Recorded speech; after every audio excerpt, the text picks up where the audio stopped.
Dash Dobrofsky here, and little Marco Rubio is back with more hypocrisy. He goes on Fox News following the arrest of the armed individual outside of Brett Kavanaugh's house to blame the Democrats for doing nothing to prevent mentally ill people from committing these crimes. Peak hypocrisy. Watch.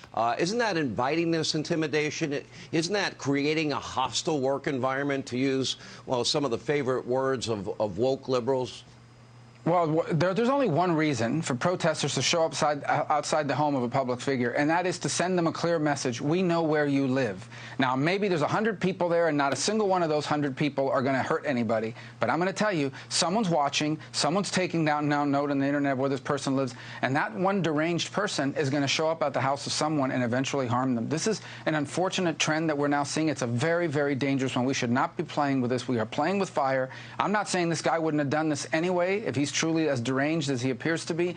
My point is that when you're encouraging this, when you're calling your political opponents people that have blood on their hands, people that are the same as the Ku Klux Klan that are coming to rip your rights from you, you're going to have some people take some pretty violent, dramatic, and dangerous actions.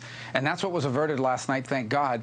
But I don't think we've seen the last of this, unfortunately. Marco, why don't you use that same logic to prevent school shootings like Uvalde or Parkland or the shooting at the Buffalo supermarket, instead of using it to protect an accused rapist and illegitimate Supreme Court justice? But guess what? Marco Rubio is not alone. Mitch McConnell took the stage and used the exact same hypocrisy to slam the Democrats and call for us to do something, even though we've been trying to do something for the past 20 years. Watch. This is common sense, non-controversial legislation that passed in this chamber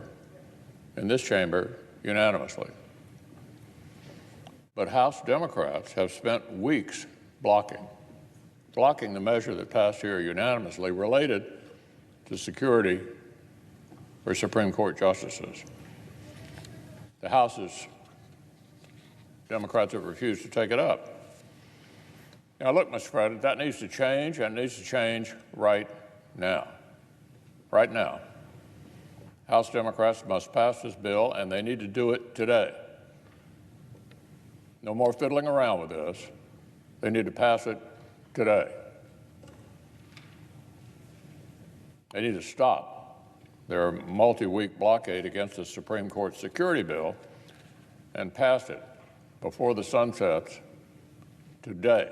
Apparently, it takes a Republican Supreme Court justice accused rapist's life being threatened for the Grim Reaper to emerge from his coffin and call for change. And yet, him nor little Rubio will do anything to pass gun legislation, because the more deaths, the more gun sales, and the more NRA GOP campaign contributions. I am ready to vote these people out. Are you? You better be.